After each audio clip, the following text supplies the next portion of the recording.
Hello, friends.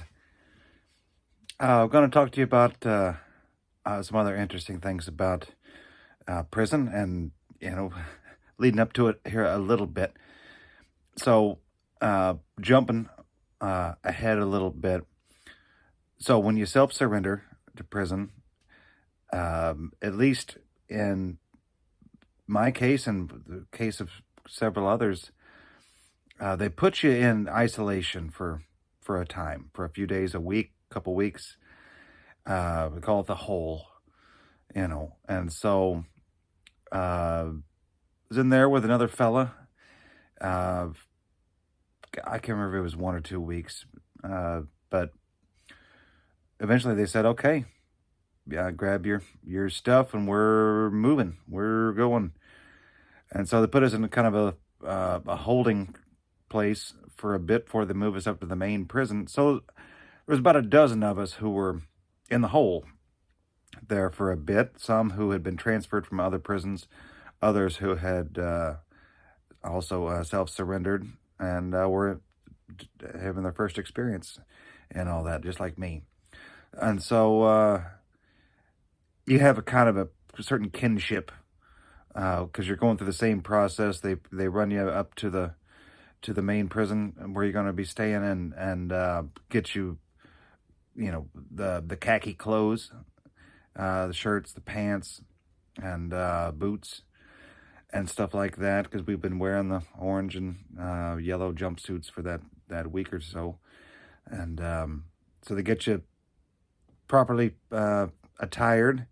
I think we had 2 changes of clothes plus a nice set of visitor clothing for us. When people visited us, we had our visitor clothes that weren't going to get all mucked up by the whatever jobs we were doing over the time. So anyway, you go through that process with, it was about 12, 14 other guys.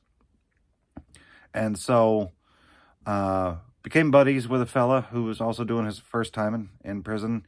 And he was in there for, I think, bank fraud. And so, there's also a kinship of the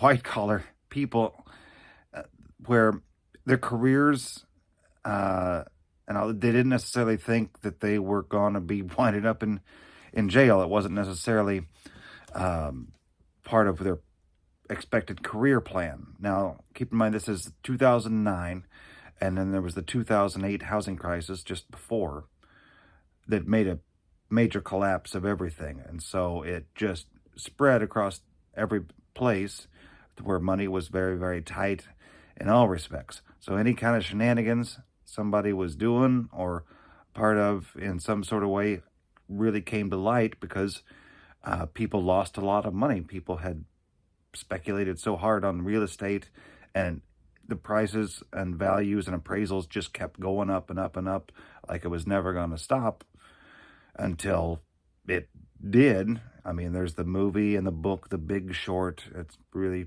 illustrates all of that. And so the repercussions and ramifications for all that were vast and wide. And so a lot of people went to jail for that sort of stuff, but they were all the small people,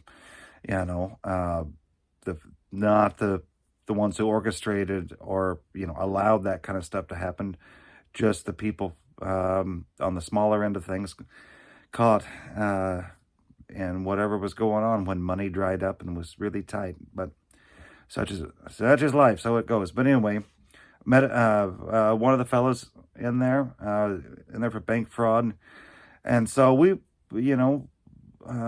close enough to the same age, and he had 2 daughters, and really sad to be away from them. They were young, and we started hanging out and stuff. We watched the news at night with a couple other guys, and we would decide to go out to, on the inside of the fence was a concrete path that was marked off. It was like a semicircle on the inside of the fence with the razor wire and everything.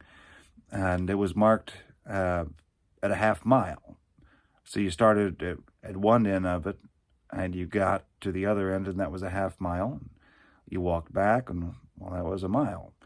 So it was kind of a good measurement to be able to, you know, walk and, get some circulation. Feel pretty good, especially if it was a nice enough day. But either way, just walking. And so we did some walking together. We did some walking separately, and he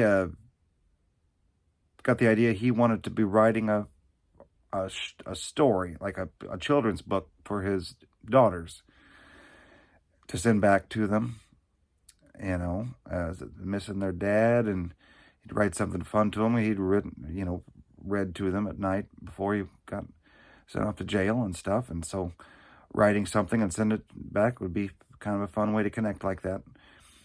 And so I was also kind of focused on writing as well.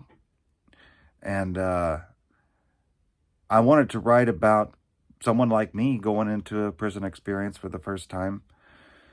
But I didn't really feel like wanting to use my own name. And so I used a pseudonym that I'd actually used early on in the orchestration of my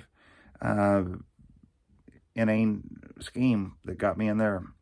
And so when I found these high yield investment programs, I was an investor. I sent money into things, and some things kind of turned out and a lot of things didn't. And so I got frustrated, and I thought, well, I could, the house always wins.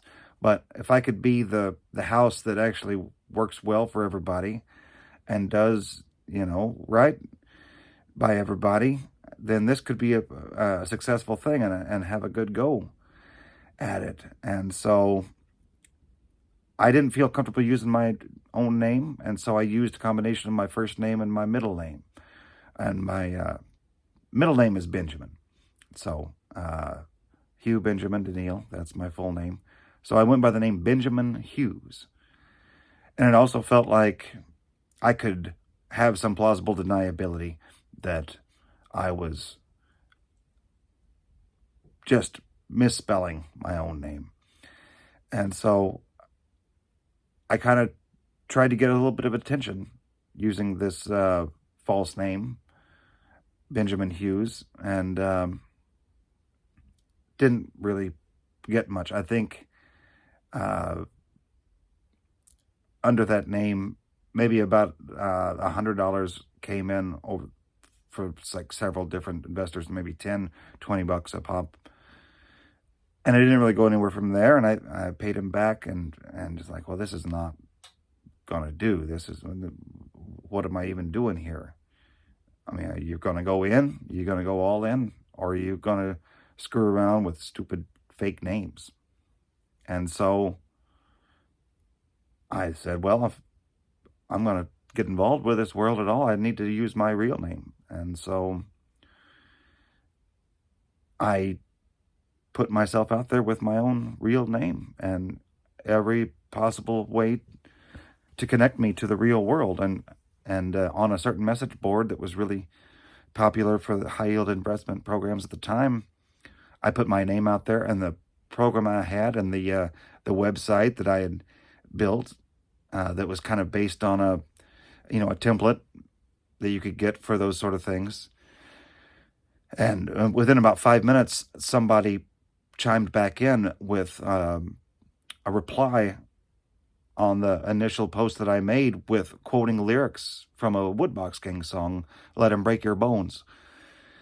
And they said that I was a real person and a songwriter and in a band. And that was kind of an unexpected and fast, chilling moment that I knew I had crossed over into that world. And very quickly, I was recognized as a real person. And so kind of from there, I went with it. And I feel like the time I used the false name kind of gave me some uh, strength as I went forward with my real name, because I found for the greater good I was going to say things that were not factual, or extreme exaggerations and extreme stretching of the truth beyond reason, but it was going to be for the greater good, and it was going to work out for everybody. And so this entity I created digitally, Benjamin Hughes, kind of became a part of me in some sort of way, and gave me the power to move forward. And so once that all fell apart, and I was having a pretty hard time, I drank more than I should, and I drank more whiskey, particularly, than I should. I would drink an amount of whiskey, and I would kind of be in the presence of another presence, it felt like, in different situations. Not proud to say that sometimes I drove impaired, and that is a really bad thing that you shouldn't do. Thankfully, nothing bad ever happened as far as driving impaired, but I always had a companion that felt like was with me, and it wasn't a nefarious or malevolent kind of entity, just a companion, the one that would say, you're driving just fine. It's all right. Just go ahead and turn on the radio. Light up a cigarette. It's okay. Just, you've got this. You're fine. We're gonna stay out late. Nobody's gonna care. It's gonna be okay.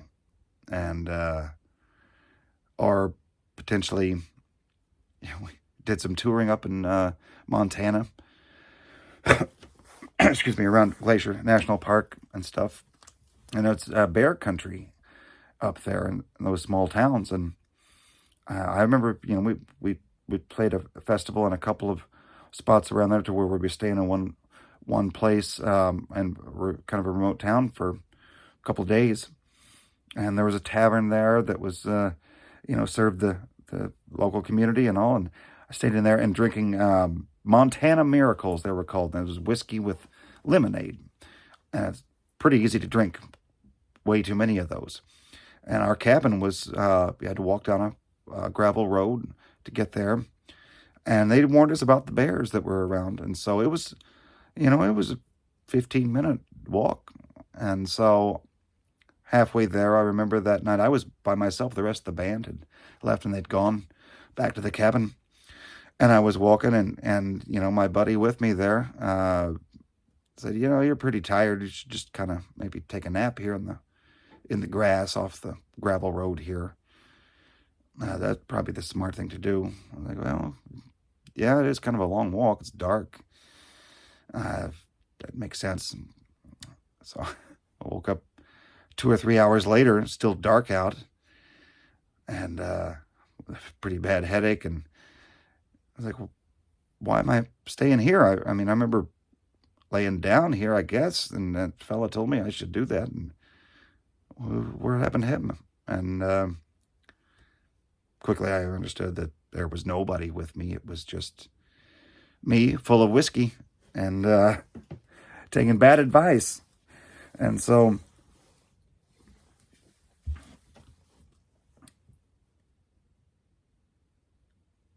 I wrote a song about Benjamin Hughes, and it was on the Woodbox Gang album, Glorious Scars. It was kind of my entity, my shadow self that talked me into poor choices. And, I thought about, and I'm not very well educated on this, but I believe like Buddhist monks in Nepal and all, they, some kind of have the ability to create an entity that they call a tulpa. And it becomes a thing that kind of follows them around and exists even on its own. And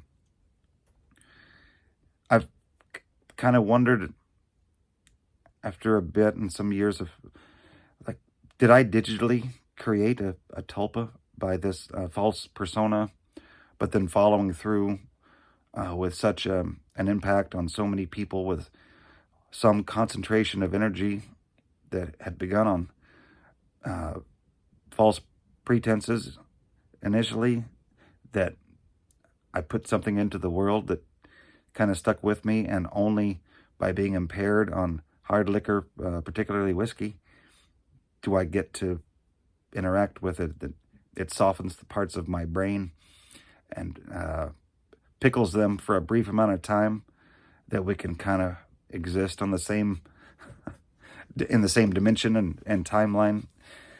And that's some goofy and fun stuff to think.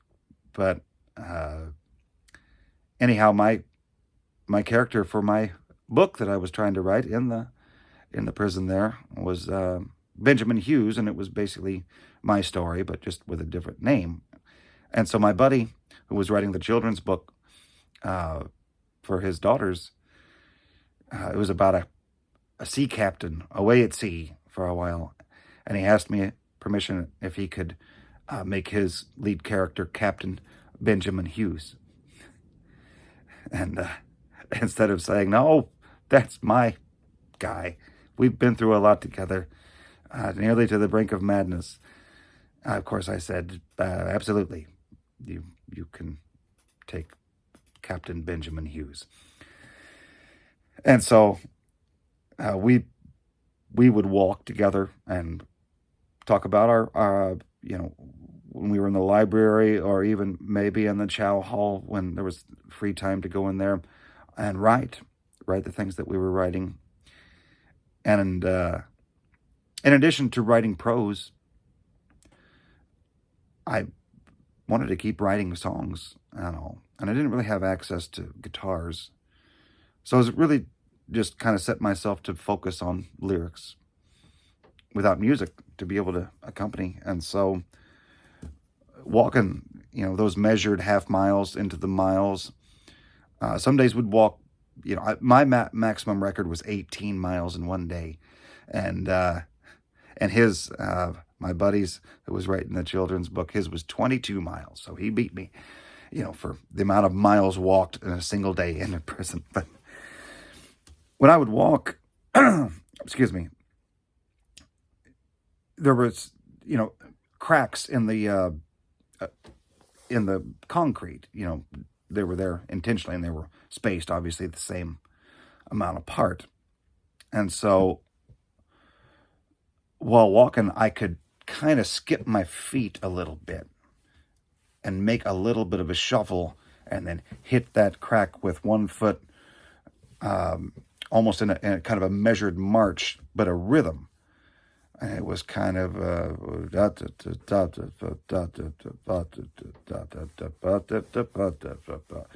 that's what I was hearing in my head anyway as I walked. And so I got that rhythm in my head, and I started writing some lyrics. And I started writing some lyrics in my head. Some fortunes are found in gargantuan mansions and scores of collectible cars. Flat phony lifestyles are seen in the fake smiles of stockbrokers and movie stars. Me, I carry the scabs from the scrapes and the stabs, defiant displays of the spoils from the phrase. I'm thoroughly damaged in beautiful ways. I got some glorious scars. And so I would walk, these numerous miles, and crafting this song, Glorious Scars, which is what we called the Woodbox Gang album 2012.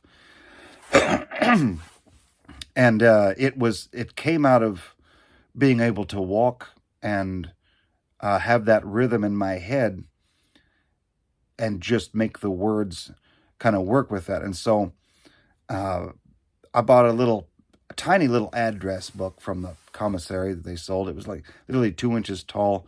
And so you were supposed to write phone numbers and stuff in it. But I used it to write notes so that when I was out on a walk, I could write down notes of lyrics and as well as the prose, as well as some idea, because the thing about walking is it really gets your circulation going, gets your brain cells moving, and it really inspires a great deal of creativity. And if you get into that rhythm and you have a rhythm in your head, particularly about songwriting, then you can really crank out some lyrics like that while just walking in your own head and being very far away from the place that you were in. And so afterwards, after we were called in, off the yard and stuff, I'd spend some time in the library, and I'd revise the lyrics, And once you had that kind of that first part of the whole deal, then you can write a fourth verse, a fifth verse, a sixth verse, a 12th verse, and our song "Glorious Scars," it's a pretty long one, and all. But that was a fun thing to do, to be able to under those conditions. If I was out in the free world, there's no way in the world I was going to be walking around writing lyrics and stomping on sidewalks and walking 18 miles a day just for the fun of it. But in those circumstances, it was able to spark some creativity that got to exist in the real world. A few short years later, we still play the songs to this day. Both bands, Woodbox Gang and the People versus Me band, we play that song particularly. And to this day, I can see the fence. I can see the some of the buildings from way across the highway, while walking and looking, and the sound of my feet and writing that song. It's a very vivid thing. Just, singing the song in public. Something about memorization. A lot of times it's visual with like a written words on a page. That song, the way I've memorized it, is I see the fence, the razor wire, and the sidewalk, and that's how I've got it nailed down in my head. And so it is a pretty satisfying way to keep your creative juices going, even when you're stuck in a very, very peculiar place.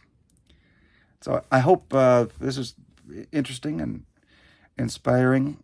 I did get myself a little trimmed up earlier. I have a show to play, which is today in the Varsity Theater in Carbondale, January 25th, here tonight. And so I was looking a little more grizzled than even my own sentiments and sensibilities can handle. I'm easing too easily into my grizzled era, I'm afraid. So I thought I would trim myself up a little bit. But I appreciate you listening to me here, and please consider hitting the subscribe button.